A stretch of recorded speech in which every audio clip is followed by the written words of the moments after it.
Stampers, and thanks for joining me today. Today we are going to be creating this super stinking cute card. Look at how cute this doggy is! Love him. So I'll show you how to make him out of some punches, and I'm also going to show you a bonus cool technique on how to get this square frame out of the rectangular Framed Tulips Impressions folder from Stampin' Up. Some cool stuff. Let's get started. I'll start by showing you how to get the frame. This is some Stampin' Up! More Mustard, and it's 4 1/8 by 4 1/8 square. I'm going to place it right on the edge of my Framed Tulips Impressions folder like this. Now the magic happens with the cutting pads. I'm going to be making the sandwich with the cutting pads like we always do when we use the impression folder, but I'm only going to go about halfway up on the impressions folder. And then I'm going to place that down on tab 1 of the multi-purpose cutting platform, and I found it easier to back in and crank that through.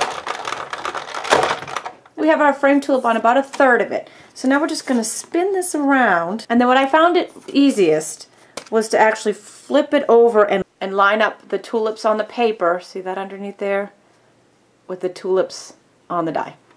We'll close our folder. It's really important that you only put the cutting pads up to about halfway. You don't want to go beyond where your cardstock is because this design will flatten back out again. Put it back on tab 1, crank it back to the big, and when we open that up now, we have our perfect square. Isn't that awesome? Very fun and cool technique. And now to create our cute little doggy, we're going to use the Stampin' Up! Punches, and we're going to punch out 7 different pieces. So the punches are the medium oval, the wide oval, 1 3/4 inch circle punch, and the 1 inch circle punch. And all of these punches are available on my website. In fact, if you click on the link in the description of this video, if you're not already on my blog, you can get all of the ordering information for these punches.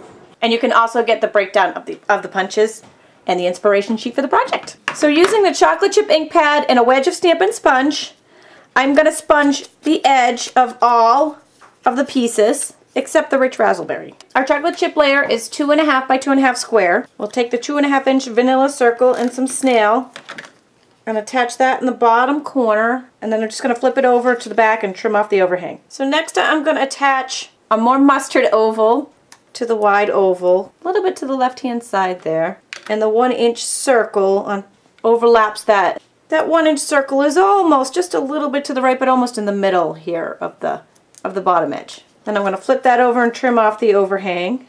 I'll be using the fine point end of the basic black Stampin' Right marker to draw his little face. 2 dots, one on the more mustard and one next to it on the very vanilla for his eyes.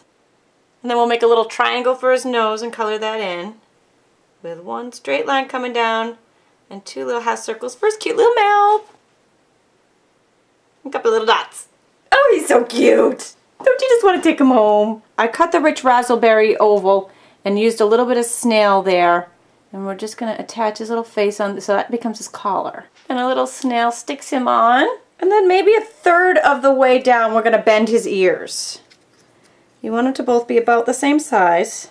I'm putting a little snail on the inside of the ears to hold them closed floppy ears, and then a little snail on the back. Then we'll just attach those down on his little face. He's so cute!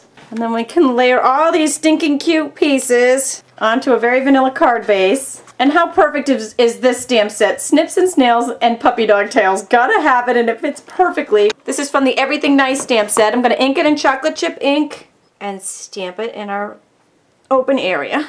And then for just one more awesome little touch to this card, I'm going to take the Mat Pack and the Stampin' Up! Template. These both come together. You can order them on my website. I'm lining up the top layer, the paper piercing and stitching with the more mustard edge, and I'm just going to go right through with the paper piercer and poke that right up to the edge and right down the side of the card as far as it will go. So it gives you this really cool paper pierce look. And then we'll just flip it over, line up the bottom edge of yellow with the bottom edge of holes, as well as lining up the holes that are existing. So everybody matches.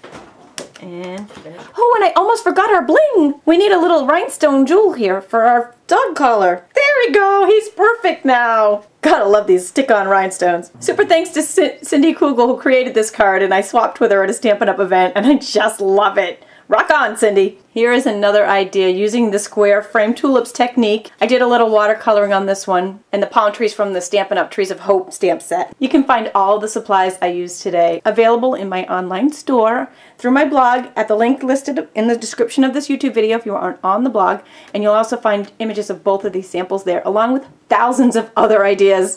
Thanks for joining me today.